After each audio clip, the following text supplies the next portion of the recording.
नमस्कार हार्दिक भाव में स्वागत जनाऊँगी मातृ एकाडेमी को। फकीरमोहन सेनापतिंकर अनेक लेखा तांकर गल्प तांकर उपन्यास संपर्क में बहुत आलोचना हुए किंतु तांकर जो अंश तांकर लेखार जो अंश आलोचना हवा कथा किंतु व्यापक भाव में आलोचना हुए नहीं साधारणतः ता होची तांकर कविता। से जड़े बहुत श्रेष्ठ कवि मध्य अनेक कविता लिखिछंती। तांकर कविता गुड़िक भितरे उत्कल भ्रमण तो आमे जानी किंतु उत्कल भ्रमण में प्रकृत में अच्छी कौन से संपर्क में प्रायतः आलोचना हुए ना बहिरे मध्य आपण बहुत कम देखा पाइबे। तेणु आज आम तांकर कविता संपर्क में आलोचना करबा आ कवितार आमे उत्कल भ्रमण जहाँ तांकर गोटे बहुत गुरुत्वपूर्ण कविता ताहा आमे आलोचना करबा। फकीरमोहन केउंझर मैनेजर भाव में काम करथिले। तो फकीरमोहन जितेबाला केउंझर मैनेजर पोस्ट को छाड़िकी से सबुदिन आसीजे तार दी तीन दिन पूर्वर भद्रकरू आनंदपुर से हाथी उपर बसी जाउथिबा समय यही काव्यर अधाअधि प्रयास लिखि पकाइथिले। आउ बाकी अधेक से जितेबाला आनंदपुर पहुँचले ताको लिखि ताको मात्र 2 दिन भितर से छपाइबारे समर्थ होइथिले। तो उत्कल भ्रमण रचना संपर्क में से निजे कहते जे से भद्रकरू आनंदपुर को बाहुड़ी आसुथांती। तो कौटे जाऊँगी ना भद्रकरू से आनंदपुर अभिमुखे हाथी पृष्ठ बसिकी यात्रा करथांती। तो यहाँ गोटे गुरुत्वपूर्ण कथा हाथी पृष्ठ बसी से जाऊँगी। हठात मनरे गोटे भावना आसला जे ओडिशार जेते साहित्यिक अच्छा जेते प्रधान लोक अच्छा जो मैंने ओडिया साहित्य पाई ओडिशा पाई वास्तव में बहुत किसी काम करुछंती सेमानका ना साहित्य भितर लिखि रहा कथा। तेणु से मन गले केवल लिखिकी रखिले तो हेनी केवल नाव गुड़ाक जदि लिखिदेवे नाममाला गुंथिकी रखिबे ताले लोकानो पढ़िया को भल लागिबनी। तेणु नाम सहित सेमानंकर गुणावली सेमाने कौन करछंती काहेकि सेमाने प्रसिद्ध कौन सेमानंक महानता ताहा लिपिबद्ध करिया पई तांकर इच्छा हला। हाथी उपर ही बसी थांती पकेट्रु पकेट बही बाहर कले पेंसिल बाहर कले से सेठी कविता लिखे आरंभ कले।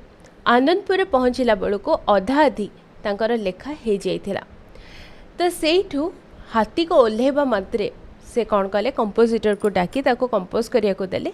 किछि क्षण से विश्राम करी पुणी आउथरे लिखिबा आरंभ कले। खंडे खंडे कागज रे किछि किछि लेखा से लिखुथांती लिखिया मात्रे अक्षर योजन करिया पई से कंपोजिटर को डाकी कि से देई दउथांती। द्वितीय दिन संध्या बेलू को पुस्तक छपा तांकर समाप्त हो गला। तो एभली भाबरे कथा को थरे लिखि नाहांती आको से 2 थर लिखिछंती। मो संस्करण कथा कहूनी तार 2टा पार्ट अछि। उत्कल भ्रमण में 2टा पार्ट गोटे हूँ पहला गस्त आ गोटे हूँ दूसरा गस्त। पहला गस्त जितेबाला से भद्रकरू आनंदपुर हाथी पृष्ठ बसी जाउथिले से समय से लिखिछंती। आ दूसरा ग्रस्त को जितेबाला से बालेश्वर थिले से समय से लिखिछंती। तेणु आपणक पई एटा गोटे बहुत गुरुत्वपूर्ण कथा। उत्कल भ्रमण पहला ग्रस्त जहाँ ता मार्च 1892 मसीह प्रकाशित हला। जुलाई 1892 मसीह दूसरा ग्रस्त प्रकाशित हला। माने 2टा भितर मात्र किछि मासर फरक। जेतेबेले से पहला ग्रस्त लिखिले यही पहला ग्रस्त तांकर 72 पृष्ठ रही माने तांकर 2 फार्मारे से कथा लिखुचंती जे से गोटे 8 पेज फार्मारे से ताको लिखिथिले जहाँकि 8 पेज फार्मारे 2 पेज रो अधिक तांकर रही। आ दूसरा ग्रस्त तांकर बड़ होइथिला माने 8 पेज फार्मारे से 19 पृष्ठ लिखिथिले माने 19 फार्मा लिखिथिले से 8 पेज फार्मारे ता माने दूसरा ग्रस्त तांकर बड़ थिला। आ सबुठु गोटे इंटरेस्टिंग कथा होची से ओडिसार सब मानिगुणी लोकों कथा तो लिखिले किंतु निज कथा से लिखिले कि से भी तो मानिगुणी व्यक्ति भितर जाउछन्ते महान साहित्यिकों भितर जाउछन्ते आ से कथा से जानी थिले। तेणु ये जो दूसरा ग्रस्त रे से निज कथा मध्य लिखिछन्ते। तेणु आपण मान यहाँ गोटे परीक्षा पे गुरुत्वपूर्ण कथा हम जे फकीरमोहन सेनापति उत्कलर समस्त महान साहित्यिकों कथा से उत्कल भ्रमण में तो लिखिले किंतु निज कथा से उत्कल भ्रमण में लिखिछन्ति कि हाँ निज कथा मध्य निजर ना न नहीं से उत्कल भ्रमण में लिखिछन्ति किंतु ताहा तांकर पहला ग्रस्तारे लेखा जाए नहीं ताहा तांको दूसरा ग्रस्तर लिखाई जहाँकि से बालेश्वर थिबा समय लिखिछन्ति। किंतु मन रखंतु एथिरे से कौनसी प्रकार रे निजर ना को डायरेक्ट लिखि नाहांती निज कथा लिखिछन्ति किंतु ताको इनडायरेक्टली लिखिछन्ति। आउ टिके जदि अधिक आमे से विषय आलोचना करिबा ताहाले एथिरे अछि कोन उत्कल भ्रमणमर मूल विषयवस्तु कोन साधारण ओडियांक निष्क्रियता त्रुटिपूर्ण शिक्षा शासन जहाँ से समय चली नव्य शिक्षित जो बाबू समाज से समय आसी सोकल्ड बाबू समाज से व्यंग करछंती तो एमानकर व्यंग करवा ताहा उत्कल भ्रमणमर मध्य गोटे मुख्य उद्देश्य। तो उत्कल भ्रमणम रे से समय साहित्यिक मानिगुणी लोकों विषय तो लिखाला ता सहित ए सब कथा पर मध्य से गुरुत्व देले। समाज रे इंग्रेजी शिक्षार दुष्प्रभाव आउ अंध अनुकरण से समय किभली होतिला तार चित्र से वर्णना करछंती। निजर मातृभाषा संस्कृति प्रति हेय ज्ञान जो से समय लोके करथिले ता विषय मध्य से वर्णना करछंती। भाषा सुरक्षा पई जातीयता बोधर जागरण जे निहाती भाव हवा दरकार से संपर्क मध्य से वर्णना करछंती। तेणु आ भितर मुख्यतः क्यों कथा सब अच्छी ना व्यंगात्मक वास्तवता आम देखा पाइबा विदेशी आधिपत्य जो रही से कथा से वर्णना करछंती। आत्मविस्मृत जाति जहाँके निज कथा भूली जाइछि एवं इंग्लिश सभ्यतार अंध अनुकरण करछि ताहाको से व्यंग करछंती। आ यह तो गोटे भ्रमण साहित्य ही तेणु भ्रमण साहित्यर गोटे आदि रूप आम ये देखा पाइबा। समकालीन समाजर जहाँ निच्छक प्रतिछवि एथिरे रही शासन और वाणिज्य रे अण ओडिया जो माने थिले से माने किभली ओडिया मानक ऊपर डोमिनेट करी ओडिया मानक कष्ट दौरान से विषय से वर्णना करछंती। निजर गौरव भूली जाइथिबा ओडिया मानक संपर्क रे मध्य से वर्णना करछंती एवं भ्रमण साहित्य जो भली भाव हवा कथा से सब कथा मध्य आम भितर किंचित परिमाण रे देखा पाउजे। बेसी सत किए कहे कहले बेसी सत से कहे जे कि जीवनर बहुत किसी अनुभव ता भितर अच्छी आउ जे निजको नहीं एभली किसी अनुभव करुछि जे तार एठू समय सरीगला बा से मरिबा को जाउछि एभली किछि।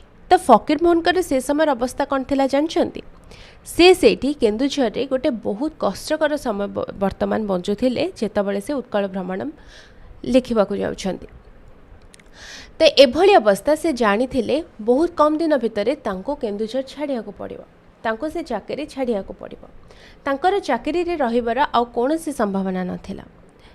तार पूर्वरु आपण माने जानिथिबे से बहु गणजातरे से काम करिथिले बहु बार से विचक्षणतार सहित जहाँ भी विपदरु निजको से रक्षा करिथिले किंतु केन्दुझर कथा टिके अलगा थिला। से जेतेबेले भद्रकରୁ आनंदपुर हाथी पिठी रे बसी से जाउथिले जेतेबेले से उत्कल भ्रमणमर परिकल्पना करछंती लेखा से लिखुछंती सेतेबेले जानिथिले तांकर समय सरी आसुची तांको चाकरी छाड़ी सबुदिन पई जीवाको पड़िबो केन्दुझर सेतेबेले भूया मानकर कबल रे से पड़िथिले। तेणु ए संसार रे जहाँ सब ज्ञान अच्छी तांकर अनुभव रे से सबू से समय परिपृष्ट हो सारी आसन्न मृत्यु मुखर निस्तार पाइला भले बहु अभिज्ञता मध्य तांकर से समय होता। तेणु से निजर भविष्यत विषय तांको भितरे कौन सब भावना से समय आसुथिबो से समय किभली भाबरे तांको भितर अनुभव थिबो किभली भाबरे निच्छक अनुभव से समय जहाँ ओडिसा रे चलीछि से सब नहीं किछि सत कहिबार अनुभव थिबो। तो ये सब कथा आम उत्कल भ्रमणम रे देखा पाचे। तेणु उत्कल भ्रमणम कौनसी गोटे काल्पनिक कथा बा कौनसी मनोरंजन पर लिखित कौनसी काव्य नुह यह हूँ तांकर अनुभूति प्रणोदित तांकर अनुभूति प्रसिद्ध एक सुंदर लेखा। तेणु आ भितर सबू सत कथा अच्छी सब निश्चय कथा अच्छी। आपण को उत्कल भ्रमणम किछि गुरुत्वपूर्ण उदाहरण देवी किभली भाव में यहाँ गोटे व्यंग काव्य ओजन रे हेबो मधु 2.5 पसुरी किपरि रखिछि एते गुण पेटे भरी।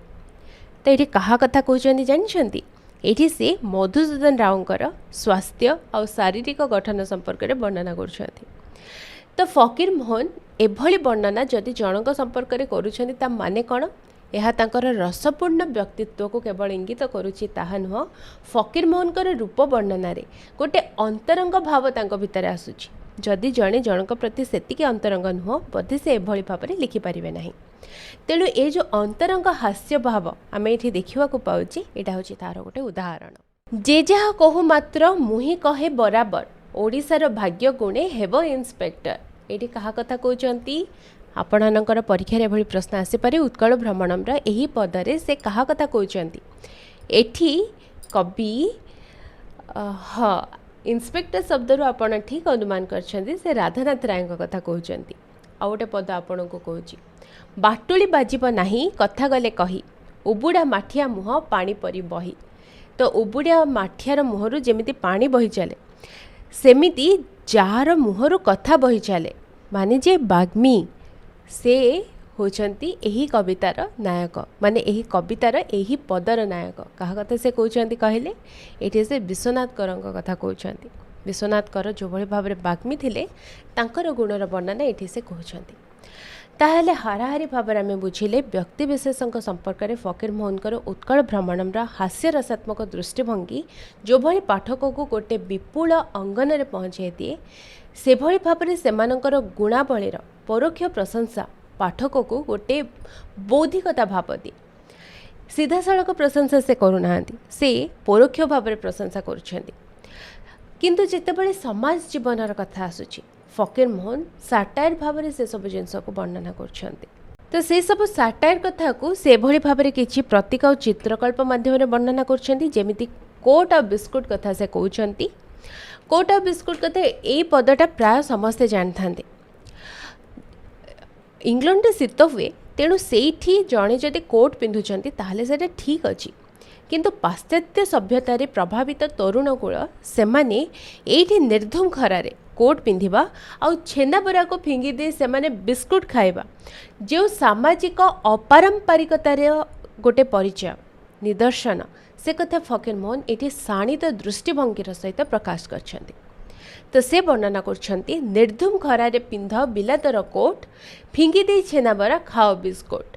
तो एभली भाव में ही पाश्चात्य को अनुसरण करुवा व्यक्ति माने करिथांती जो कथा से वर्णना करछंती। केते काम करिगले बंगाला देश रे समस्ते ढाळंती तेल तेलिया मुंडरे तेल कथा सुनचंती।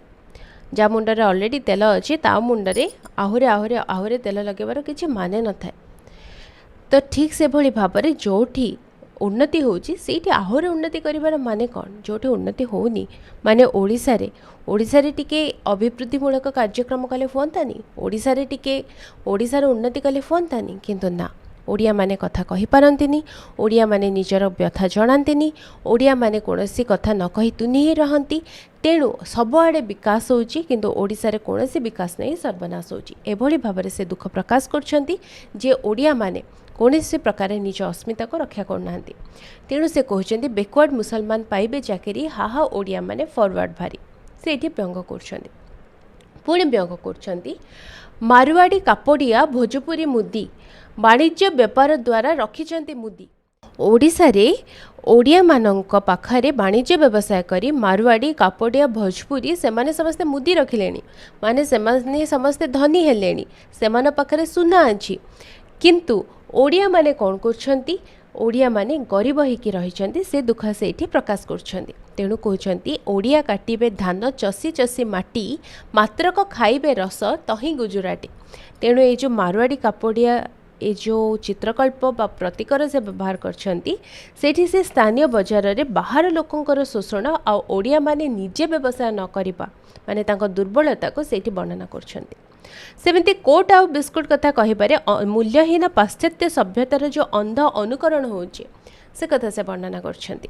पुणी कहउछंती हाकिम वकील सब अटंती विदेशी डाकघर किराणीटी नुहे मध्य देशी माने जहाँ सब ओडिशा रे चाकरी जो माने करछंती से माने समस्त विदेशी माने काम करछंती आउ जदि के ओडिया काम करंती से माने मध्य विदेशी भलिया हे जाउछंती केही इटी देशी नुहंती। तेणु से इटी निजर दुख प्रकाश करछंती ओडिशार अवस्था कौन। तेबे जदि आमे काव्य कौशल देखिबा उत्कल भ्रमणम काव्य कौशल एठी तीव्र व्यंगोक्तिर से प्रयोग करछंती कठोर सत्य को हास्यरस माध्यम सहज भाव से उपस्थापन करछंती लोकभाषा और ढगढमाळीर से प्रयोग करछंती नीतिदिनिया साधारण लोकंकर कथित भाषा से कलात्मक भाव में लिखिछंती जोपरी तेलिया मुंडरे तेल कथा आम आलोचना कले सहानुभूतिशील समालोचना से करछंती। तो समालोचना अच्छी किंतु सेठी घृणा नहीं सेठी गोटे सहानुभूति आम देखा पाइबा। तो जदि आम दरबार सहित तुलना करवा उत्कल भ्रमण को ताहाले এই ଦରବାରରେ ଆମେ ବ୍ୟକ୍ତିଗତ ଆକ୍ରୋଶ ଆଉ ବିଦ୍ରୂପର ଚିହ୍ନ ଦେଖିବାକୁ ପାଇବା, କିନ୍ତୁ ସେଭଳି କୌଣସି ଜିନିଷ ଉତ୍କଳ ଭ୍ରମଣରେ ନାହିଁ। ଉତ୍କଳ ଭ୍ରମଣରେ ସାମାଜିକ ସଂସ୍କାର ଆଉ ସହାନୁଭୂତିର କଥା ହିଁ ଅଛି। ଭାଷା ଶୈଳୀ ଯଦି ଦେଖିବା, ଉଭୟକୁ ଭାଷା ଶୈଳୀ ଦୃଷ୍ଟିରୁ ଆମେ ତୁଳନା କରିବା, ତାହେଲେ ଦରବାର ଆଳଙ୍କାରିକ ଭାବରେ ଲେଖା ହେଇଛି, ପାଣ୍ଡିତ୍ୟପୂର୍ଣ୍ଣ ରଚନା। କିନ୍ତୁ ଉତ୍କଳ ଭ୍ରମଣରେ କଥିତ ଭାଷାର ପ୍ରୟୋଗ ହେଇଛି, ଗ୍ରାମ୍ୟ ଭାଷାର ପ୍ରୟୋଗ ହେଇଛି, ଏହା ବହୁତ ସରଳ ଭାବରେ ଲେଖା ହେଇଛି। ଦୃଷ୍ଟିକୋଣ କଥା ଯଦି ଆମେ ଦେଖିବା, ଅଭିଜାତ୍ୟ ବର୍ଗର ଦୃଷ୍ଟିକୋଣ ଦରବାରରେ ରହିଥିବା ବେଳେ ସାଧାରଣ ଲୋକଙ୍କର ଦୃଷ୍ଟିକୋଣ ଆମର ଉତ୍କଳ ଭ୍ରମଣରେ ରହିଛି। ତେଣୁ ଏହା ନିଶ୍ଚିତ ଭାବରେ ଦରବାର ସହିତ ତୁଳନୀୟ, ଆ ଉପରେ ମଧ୍ୟ ଅତି ସୁନ୍ଦର ଭାବରେ ଲେଖାଯାଇପାରେ। ତ ଉତ୍କଳ ଭ୍ରମଣରେ ସେ ଦାର୍ଶନିକ ବାର୍ତ୍ତା ଆଉ ସାମାଜିକ ବାର୍ତ୍ତା କ'ଣ ଦେଉଛନ୍ତି? ହାସ୍ୟରସ କେବଳ ଏକ ମନୋରଞ୍ଜନର କଥା ନୁହଁ, ବ୍ୟଙ୍ଗ କେବଳ ଅନ୍ୟର ଭୁଲ ଦେଖିବା ପାଇଁ ହିଁ ନଥାଏ, ନିଦ୍ରା ଭାଙ୍ଗିବା ପାଇଁ, ସମାଜକୁ ସୁଧାରିବା ପାଇଁ ହାସ୍ୟରସର ପ୍ରୟୋଗ ହୋଇପାରେ, ସେ କଥା ସେ ବର୍ଣ୍ଣନା କରୁଛନ୍ତି। ତେଣୁ ଏଠି ସେ ଭାଷା ସୁରକ୍ଷା ଆନ୍ଦୋଳନ ସମୟରେ ଏ କଥାକୁ ଲେଖି ଭାଷା ସୁରକ୍ଷା ଯେ ହେବା ଦରକାର, ଓଡ଼ିଆମାନଙ୍କର ଓଡ଼ିଆତ୍ୱର ବଜାୟ ହେବା ଦରକାର, ସେମାନଙ୍କର ବାଣିଜ୍ୟ ବ୍ୟବସାୟ ଯାହା ଅତୀତରେ କରୁଥିଲେ ସାଧବ ପୁଅମାନେ, ସେ ଅସ୍ମିତା ଯେ ସେମାନେ ପୁଣି ଆଉଥରେ ଫେରି ପାଇବା ଦରକାର, ସେ ବିଷୟ ସେଇଠି ବର୍ଣ୍ଣନା କରୁଛନ୍ତି। ସମାଜର ଯେଉଁ ଦୋଷ ଦୁର୍ବଳତା ଅଛି ତାହା ଦୂରୀଭୂତ ହେବା ଦରକାର, ସେ କଥା ସେ କହୁଛନ୍ତି। ତ ବ୍ୟଙ୍ଗର ଗୋଟେ ମର୍ଯ୍ୟାଦା ସମ୍ପନ୍ନ ରୂପ ଆମେ ତାଙ୍କର ଉତ୍କଳ ଭ୍ରମଣରେ ଦେଖିବାକୁ ପାଇବା। ତେଣୁ ଯେତେବେଳେ ସେ କହୁଛନ୍ତି ଗରିବ ଓଡ଼ିଆ କହି ନ ଜାଣନ୍ତି କଥା, ତୁନି ହୋଇ ରହିଗଲେ ପୋତି ତଳେ ମଥା, ତ ଏଇଠି ପ୍ରଶାସନିକ କ୍ଷେତ୍ରରେ ଓଡ଼ିଆମାନଙ୍କର ଯେଉଁ ଅସହାୟତା ସେଇଠି ବର୍ଣ୍ଣନା କରୁଛନ୍ତି। ଆଉ ସେ କହୁଛନ୍ତି ଯେହେତୁ ନିଜ ଭାଷାରେ ଓଡ଼ିଆମାନେ କଥା କହିପାରି ନାହାନ୍ତି ପ୍ରଶାସକମାନଙ୍କ ଆଗରେ, ତେଣୁ ସେମାନେ ମନ କଥା କହିପାରୁନାହାନ୍ତି, ତୁନି ହେଇ ନିଜର ମଥାକୁ ପୋତି ରହିଛନ୍ତି। ତ ଓଡ଼ିଆମାନଙ୍କ କଷ୍ଟକୁ କେତେ ବ୍ୟାପକ ଭାବରେ ସେ ଅନୁଧ୍ୟାନ କରିଛନ୍ତି, ଏଠି ଟିକେ ଆପଣ ବିଚାର କରନ୍ତୁ। ପୁଣି ସେ ଜାତୀୟତା ପ୍ରତି ଯେଉଁ ଆତ୍ମବିଶ୍ୱାସରେ ଓଡ଼ିଆମାନଙ୍କର ଯାହା ସବୁ ଅସୁବିଧା ହେଉଛି, ତାଙ୍କର ଅଭାବ, ତାଙ୍କ ନିଷ୍କ୍ରିୟତାର ଜୀବନ୍ତ ଚିତ୍ର ଆମେ ଏଠି ଦେଖିବାକୁ ପାଇଲେ। ତେଣୁ ଓଡ଼ିଆମାନଙ୍କର ଦୁଃଖର କଥା, ତାଙ୍କ କଷ୍ଟର କଥା ଉତ୍କଳ ଭ୍ରମଣରେ କେତେ ବ୍ୟାପକ ଭାବରେ ହେଇଛି। ଆପଣ ଉତ୍କଳ ଭ୍ରମଣ ପୁରା ପଢ଼ିଛନ୍ତି ତ? ଯଦି ପଢ଼ିଛନ୍ତି ମୋତେ କମେଣ୍ଟ ବକ୍ସରେ ନିଶ୍ଚୟ ଲେଖନ୍ତୁ। ଉତ୍କଳ ଭ୍ରମଣର ସବୁଠାରୁ ଗୁରୁତ୍ୱପୂର୍ଣ୍ଣ ପଙ୍କ୍ତି ଯାହାକି ସମସ୍ତେ ଜାଣନ୍ତି, ନିର୍ଦ୍ଧୁମ ଖରାରେ ପିନ୍ଧି ବିଲାତର କୋଟ୍, ଫିଙ୍ଗି ଦେଇ ଛେନାବଡ଼ା ଖାଏ ବିସ୍କୁଟ। ତ ଏଇଠି ସେ ବର୍ଣ୍ଣନା କରୁଛନ୍ତି ନିଜର ସଂସ୍କୃତି ପ୍ରତି ଅନାଦର ଆଉ ପାଶ୍ଚାତ୍ୟ ସଭ୍ୟତାର ଅନ୍ଧ ଅନୁକରଣର କିଭଳି ଭାବରେ ଭୟଙ୍କର ରୂପ, ଆଉ ପାରମ୍ପରିକ ଖାଦ୍ୟ ବଦଳରେ ବିଦେଶୀ ଖାଦ୍ୟ ପ୍ରତି ଆଗ୍ରହ, ଯେଉଁ କଥା ଆମେ ପୂର୍ବରୁ ମଧ୍ୟ ଆଲୋଚନା କରିସାରିଛନ୍ତି। ଉତ୍କଳ ଭ୍ରମଣ ସମ୍ପର୍କରେ ଆଉ ଗୋଟେ ବହୁତ ଗୁରୁତ୍ୱପୂର୍ଣ୍ଣ ତଥ୍ୟ କ'ଣ ଜାଣନ୍ତି? 1892 ସାଲରୁ 1925 ସାଲ ଭିତରେ ଉତ୍କଳ ଭ୍ରମଣ 5 ଥର ପ୍ରକାଶିତ ହୋଇଛି, କିନ୍ତୁ ତାର ପ୍ରତିଟି ସଂସ୍କରଣରେ ପୂର୍ବ ସଂସ୍କରଣ ଆଉ ଥରେ ଅବିକଳ ଭାବରେ ପୁନର୍ମୁଦ୍ରଣ ହେଇନି। ପ୍ରତ୍ୟେକ ସଂସ୍କରଣରେ ନୂଆ ନୂଆ ଭାବରେ ନୂଆ ନୂଆ ବିଷୟ ସବୁ ସଂଯୋଜିତ ହେଇଛି। ଏଇଟା ହେଉଛି ଗୁରୁତ୍ୱପୂର୍ଣ୍ଣ କଥା ଯେ ସବୁଥର ନୂତନ ଭାବରେ ଉତ୍କଳ ଭ୍ରମଣ ଆମମାନଙ୍କ ସାମ୍ନାକୁ ଆସିଛି। ପରୀକ୍ଷା ଦୃଷ୍ଟିକୋଣରୁ ୟୁଜିସି ନେଟ୍ ପାଇଁ ବା ଆପଣଙ୍କର ପିଜିଟି ପରୀକ୍ଷା ପାଇଁ ଟିକେ ପରୀକ୍ଷା ଉପଯୋଗୀ ତଥ୍ୟ ଆଉ ଥରେ ଆମେ ଦେଖିଦେବା। ପ୍ରକାଶନ ବର୍ଷ 1892 ମସିହା। ଓଡ଼ିଆ ସାହିତ୍ୟର ପ୍ରଥମ ସଫଳ ବ୍ୟଙ୍ଗ କାବ୍ୟ ବୋଲି ଆମେ ଆକୁ ନିଶ୍ଚୟ କହିପାରିବା। ରଚନା ପ୍ରେକ୍ଷାପଟ ଯଦି ଦେଖିବା, ସେ ଭଦ୍ରକରୁ ଆନନ୍ଦପୁରକୁ ଯାତ୍ରା କରୁଥିବା ସମୟରେ ହାତୀ ପୃଷ୍ଠରେ ବସି ଏହାକୁ ଲେଖିଛନ୍ତି। ପହିଲା ଗ୍ରସ୍ତ ସେ ପ୍ରଥମେ ଲେଖିଛନ୍ତି, ତାପରେ ଦୁସରା ଗ୍ରସ୍ତ ଲେଖିଛନ୍ତି। ସମାଲୋଚନା ଦୃଷ୍ଟିରୁ ଯଦି ଦେଖିବା, ଦରବାର ପୂର୍ବରୁ ରଚିତ ଏବଂ ଏହା ଅଧିକ ସହାନୁଭୂତିଶୀଳ ଏକ ବ୍ୟଙ୍ଗ କାବ୍ୟ, ତେଣୁ ଏଇଟା ଗୁରୁତ୍ୱପୂର୍ଣ୍ଣ। ତ ଉତ୍କଳ ଭ୍ରମଣକୁ କାହିଁକି ଏକ ସାର୍ଥକ ବ୍ୟଙ୍ଗ କାବ୍ୟ ବୋଲି କୁହାଯାଏ? ତାର ଉତ୍ତର ହେଉଛି କେବଳ ନିନ୍ଦା ଓ ଆକ୍ରୋଶ ନୁହଁ, ବରଂ ସମାଜ ପ୍ରତି ଏକ ଆନ୍ତରିକ ଦରଦ ଓଡ଼ିଆ ଜାତିର ଉନ୍ନତି ପାଇଁ ଦାୟିତ୍ୱବୋଧ ରହିଛି। ତେଣୁ ଉତ୍କଳ ଭ୍ରମଣକୁ ଏକ ସାର୍ଥକ ବ୍ୟଙ୍ଗ କାବ୍ୟ ବୋଲି କୁହାଯାଏ। ପୁଣି ଯଦି ଆପଣଙ୍କୁ ପ୍ରଶ୍ନ ପଚରାଯାଏ, ଏଇଟା ତ ମାନେ ପରୀକ୍ଷାରେ ଆପଣଙ୍କର ଏଭଳି ପ୍ରଶ୍ନ ଆସିବ ନାହିଁ ମୋଷ୍ଟଲି, କାରଣ ଆପଣଙ୍କର MCQ ଆସିବ, କିନ୍ତୁ ଏ ଧାରଣା ଆପଣ ଜାଣିବା ଦରକାର। ତାହେଲେ ଏ ରିଲେଟେଡ୍ ଯଦି ଆପଣଙ୍କର ପରୀକ୍ଷାରେ କିଛି ପ୍ରଶ୍ନ ଆସିଲା, କେଉଁ ମତଟି ଆପଣଙ୍କର ଉତ୍କଳ ଭ୍ରମଣ ପାଇଁ ଠିକ୍, ତାହେଲେ ଅନେକ ଗୁଡ଼ିଏ ଯେଉଁ 4ଟା ମତ ଥାଏ, ଗୋଟେ ମତ ठीक बा तीनिटा मत ठीक एभली किसी प्रश्न आपन बाछिया को हुए माने उत्तर बाछिया को हुए एभली किसी प्रश्नर ताहले ए प्रकार धारणामूलक जिनिस गुड़ी को आपन को सहायता करिबो। एही काव्य फकीर मोहन क्यों विशेष भाषा शैली आपणैछंती ना एठी से पांडित्य संस्कृत बहुल भाषा बदल रे से खांटी ओडिया कथित लोकभाषार से प्रयोग करछंती।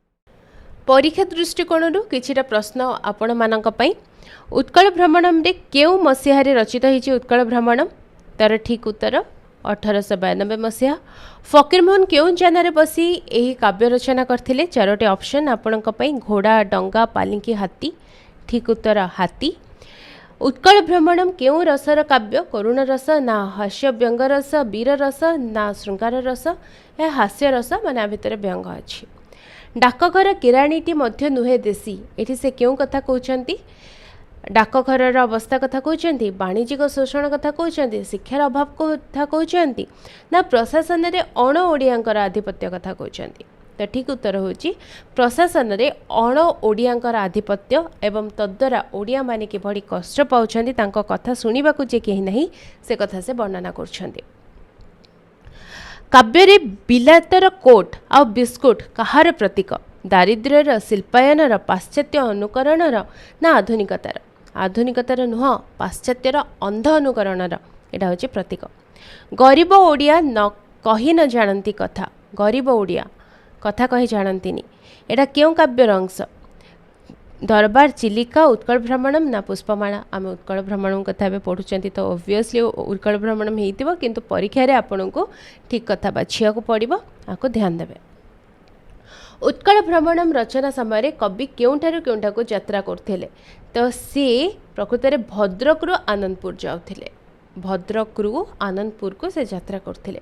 राधानाथकर क्यों काव्य सहित यार तुलनात्मक आलोचना कराजे ना दरबार सहित कराजे। तो उत्कल भ्रमणम संपर्क में आज एतिकी आलोचना करबा आशा करूछि उत्कल भ्रमणम रे यह आलोचना आपन को भल लागिथिबो।